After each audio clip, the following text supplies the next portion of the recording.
संक्रांतीच्या आदल्या दिवशी येते भोगी आणि या भोगीच्या दिवसामध्ये अशी ही मिक्स भाजी तीळ घालून करण्याची पद्धत आहे। ही भाजी बाजरीच्या भाकरीसोबत खाल्ली जाते। बऱ्याच भाज्यांचा यामध्ये समावेश असतो, त्यामुळे ही भाजी भरपूर प्रमाणात अशी हेल्दी असते। या भाजीची वेगळ्या वेगळ्या भागात एक वेगळीच ओळख आहे। लेकरुवाळी भाजी, खेंगड, भोगीची भाजी किंवा मग या भाजीला भजीसुद्धा म्हणतात। संक्रांतीच्या सणाची खास पारंपरिक आणि खूपच चविष्ट अशी म्हणजे भोगीची भाजी। विविध भाज्यांचा संगम आणि गावरान मसाल्यांचा स्वाद असलेली ही भाजी थंडीच्या दिवसामध्ये शरीराला एक उष्णता देणारी म्हणून ओळखली जाते। भोगी हा मकर संक्रांतीचा पहिला दिवस असून तो विशेष महाराष्ट्र आणि दक्षिण भारतात मोठ्या प्रमाणात उत्साहात साजरा केला जातो। चला मग कशी ही भाजी बनवायची ते मी तुम्हाला आज दाखवणार आहे। इथं बघा या पद्धतीने मी भाज्या घेतलेल्या आहेत। आता या भाज्यामध्ये फार जण आणखीन सुद्धा भाज्याचं प्रमाण वाढवतात किंवा मग यामध्ये म्हणजे वेगळ्या वेगळ्या पालेभाज्या, फळभाज्या, फुलभाज्या सगळ्याच भाज्यांचा समावेश केला जातो। इथं बघा माझ्याकडे ज्या भाज्या होत्या ते मी यामध्ये घेतलेल्या आहेत। आता आपल्याला सुरुवातीला या सगळ्या स्वच्छ धुवून कट करून घ्यायच्या आहेत या पद्धतीनं। आणि यासाठी एक गावरान पद्धतीचा म्हणजे अस्सल याला स्वाद बसण्यासाठी इथं बघा हा मसाला बनवून घ्यायचा आहे। त्यासाठी मी उभा चिरलेला 1 वाटी कांदा, थोडेसं अद्रक, लसणाच्या पाकळ्या, खोबरं आणि इथं आपण तांदूळ आणि तीळ घेतलेले आहेत, प्रत्येकी 1-1 चमचा। आता हे सगळं साहित्य आपल्याला खमंग असं भाजून घ्यायचं आहे। तुम्ही कोणतंही वाटण बनवून घ्या, ते जर व्यवस्थित खमंग जर भाजून घेतलं ना तरच ते खाण्यासाठी सुद्धा छान असं लागतं। वाटण बनवून घेण्यासाठी इथं बघा मी गॅसवरती एक पॅन ठेवलेला आहे आणि त्यामध्ये 1 चमचा तेल टाकून घेतलं। आता आपल्याला सगळ्यात वाटणामधील जास्त वेळ म्हणजे परतण्यासाठी तो लागतो म्हणजे कांद्यासाठी। इथे आपल्याला सुरुवातीला कांदा परतून घ्यायचा आहे। गॅसची फ्लेम ही कमी ठेवा, अगदी मंद आचेवर कांदा व्यवस्थित परतून घ्या। या भाजीचं एक विशिष्ट वेगळेपण आहे, कारण इतर भाज्या आपण नेहमी बनवतो पण ही भाजी एक विशिष्ट काळामध्येच बनवली जाते। आता इथे बघा कांदा आपला व्यवस्थित परतून झाल्यानंतर यामध्ये आपण लगेच अद्रक, लसण आणि खोबरं सुद्धा टाकून घेतलेलं आहे। भोगीची भाजी ही केवळ भाजीच नाही तर परंपरा, आरोग्य, एकतेचं एक सुंदर प्रतीक असं मानलं जातं। आता यामध्येच आपल्याला टाकून घ्यायचं आहे 1 चमचा तीळ आणि 1 चमचा तांदूळ। तीळ आणि तांदूळ सुद्धा आपल्याला खमंग तांबूस रंगाचे होईपर्यंत परतून घ्यायचे आहे।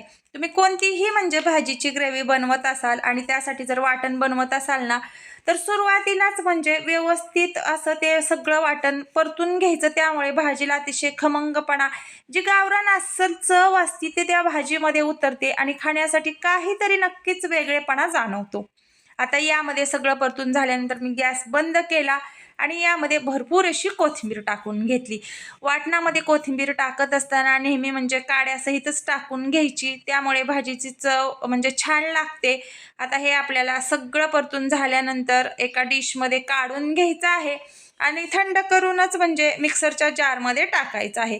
कारण तुम्ही कोणतीही वाटणं बारीक करत असताना गरम कधीच करून घ्यायची नाहीत, कारण त्या वाटणाचा कलर बदलतो आणि तुम्हाला जर कोथिंबीर टाकलेला हवा तसा कलर म्हणजे हिरवा जर हवा असेल ना तर त्यामध्ये थोडासा बर्फ टाकून घ्या, त्यामुळे ते वाटण म्हणजे अगदी बारीक होतं। मी इथं पाणी टाकून घेतलेलं आहे आणि या पद्धतीनं बारीक करून घेतलेलं आहे।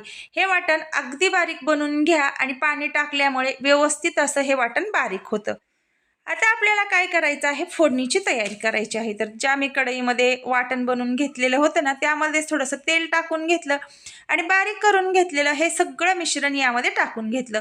आता हे वाटण बनवलेलं आहे ना, तुम्ही व्हेज, नॉनव्हेज किंवा इतर ज्या कुठल्या रस्सा भाज्या बनवत आहात किंवा फ्राय भाज्या बनवत आहात त्यासाठी हे वाटण तुम्ही म्हणजे वापरू शकता। हे वाटण अजिबात खराब होत नाही, 1-2 दिवस आरामात बाहेर टिकतं आणि फ्रीजमध्ये 8 दिवस हे राहतं। आता हे सगळं परतून झाल्यानंतर यामध्ये आपल्याला पाव चमचा धना पावडर, पाव चमचा गोडा मसाला, पाव चमचा हळद आणि 2 चमचा रेग्युलर भाज्याचा काळा मसाला टाकलेला आहे। तुम्ही इथं लाल मिरची पावडरचा सुद्धा वापर करू शकता। आता काळा मसाला कसा तुमच्या आवडीनुसार कमी जास्त तुम्ही वापरा। इथं मी म्हणजे जे भाज्याचं प्रमाण घेतलेलं आहे ना 1-1 वाटीचं, त्यासाठी इथं मी 2 चमचे टाकलेलं आहे। इतर आपल्याला कुठलेही मसाले टाकण्याची आवश्यकता नाही। जर तुमचा काळा मसाला छान बनवलेला असेल ना तर तुम्हाला मसाले जास्त वापरण्याची काहीच आवश्यकता भासत नाही. तुम्ही पाहू शकताय कलरसुद्धा याला किती छान असा आलेला आहे की नाही. आता बघा हे सगळं वाटण आपल्याला व्यवस्थित असं परतल्यानंतर ज्या भाज्या होत्या ना आपण घेतलेल्या त्या सगळ्या मिक्स करून स्वच्छ धुवून यामध्ये मी टाकून घेतलेल्या आहे. मी नेहमी माझ्या व्हिडिओमध्ये सांगत असते की ज्यावेळेस तुम्ही भाज्या चिरत असताना चिरण्यापूर्वी स्वच्छ पाण्याने धुवून घ्याव्या आणि नंतर चिराव्या. कारण त्यातली जे पोषक तत्व असतात ना ते धुतल्यानंतर जातात. त्यामुळे अगोदरच स्वच्छ धुवून घ्यायच्या आणि नंतर आपल्याला हव्या तशा चिरून घ्यायच्या. आता आपल्याला हे सुद्धा सगळ्या ज्या भाज्या टाकलेल्या होत्या ना मसाल्यामध्ये त्या सुद्धा थोडंसं कोमट पाणी टाकून व्यवस्थित अशा परतून घ्यायच्या आहेत. कारण जर तुम्ही सुरुवातीलाच मसाल्यामध्ये परतून घेतल्या ना तर परत तुम्हाला अजिबात म्हणजे जे पाणी टाकून आपण शिजवतो ना त्यामध्ये जास्त काळ काहीही शिजवण्याची आवश्यकता भासणार नाही. ही भाजी बनवायला अतिशय सोपी आहे. भोगी हा मकर संक्रांतीचा पहिला दिवस असून तो विशेष महाराष्ट्र आणि दक्षिण भारतात खूप मोठ्या म्हणजे उत्साहात साजरा केला जातो. भोगी म्हणजे नकारात्मकता दूर करून सकारात्मकतेकडे वाटचाल करण्याचं एक प्रतीक मानलं जातं. इथं बघा आता जे आपल्याला आपण कोमट पाणी करून घेतलेलं होतं ना ते सगळं यामध्ये आवश्यकतेनुसार टाकून घेतलेलं आहे. आता तुम्हाला जर थोडीशी दाटसर भाजी हवी असेल तर तुम्ही दाटसर टाकू शकता. आता इथं मी जे पीठ टाकलेलं आहे ना हे बाजरीचं पीठ आहे. यामुळे ही भाजी अतिशय छान अशी लागते. हे बाजरीचं पीठ मी खमंग असं भाजून सुरुवातीला घेतलेलं आहे आणि नंतर यामध्ये 2 चमचा टाकलेला आहे. तुम्हाला जर बाजरीचं पीठ यामध्ये आवडत नसेल ना तर तुम्ही इथं फुटाण्याच्या डाळीचं पीठसुद्धा वापरू शकता किंवा तांदळाचं पीठसुद्धा वापरू शकता. चवीनुसार यामध्ये टाकून घेतलेलं आहे मीठ. पण ही भाजी एक विशिष्ट काळामध्येच बनवली जाते आणि खूप सगळ्या अशा यामध्ये भाज्या असतात आणि हिवाळ्यामध्ये आपल्या शरीरासाठी ही भाजी खूप अशी उपयुक्त ठरते. आणि ज्या या सगळ्या भाज्या म्हणजे आहेत ना या सगळ्याच आपल्या हिवाळ्यामध्ये भरपूर असा आहारामध्ये याचा वापर केला जातो. आता यामध्ये वरतून परत एकदा मी भरपूर अशी तीळ टाकून घेतलेली आहेत, कोथिंबीर टाकून घेतलेली आहे. कलरफुल अशी ही भाजी तयार होते. तयार झालेली आहे आपली भाजी. मी गॅस बंद केलेला आहे. नेहमी कोणत्याही भाज्यामध्ये तुम्ही कोथिंबीर टाकून घेतली ना लगेच गॅस बंद करून घ्यायचा. कारण त्या भाजीचा म्हणजे एक वेगळं पण त्यामध्ये जाणून येतं आणि कोथिंबीरीचा फ्लेवर छान असा त्या भाजीला बसतो. इथं बघा आता तयार झालेली मी भाजी एका डिशमध्ये काढून घेतलेली आहे आणि त्यासोबत खमंग अशी तीळ लावून घेतलेली बाजरीची भाकरी. तुम्हाला कशी वाटली म्हणजे ही भोगीची भाजी ते मला कमेंट करून सांगा. आणि यावर्षी नक्की तुम्ही आपल्या मराठवाडा किचनच्या पद्धतीने ही भोगीची भाजी बनवून बघा.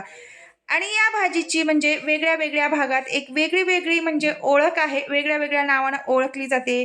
काही भागात याला लेकरुवाळी, खेंगड, भोगीची भाजी किंवा मग भजीसुद्धा म्हणतात. ही म्हणजे गरगटून सुद्धा ही भाजी जी आपली वेळ अमावस्या असते त्यावेळेस बनवली जाते. संक्रांतीच्या सणाची पारंपरिकता आणि खूपच चविष्ट अशी ही भाजी मांडली जाते. विविध भाज्यांचा यामध्ये संगम, गावरान मसाल्याचा तडका असलेला स्वाद असतो. थंडीच्या दिवसामध्ये शरीराला अगदी उष्णता देणारी ही भाजी म्हणून ओळखली जाते. तुम्हाला कशी वाटली ते मला कमेंट करून सांगा. तुम्ही जर नवीन असाल आपल्या चॅनलला आणखीन सबस्क्राईब केलेलं नसेल ना तर लगेच सबस्क्राईब करा, बेल आयकॉन प्रेस करा. तुमच्यापर्यंत या सगळ्याच रेसिपीज पोहोचतील आणि घरी बसून या सगळ्या रेसिपीचा तुम्ही आस्वाद घेऊ शकताय.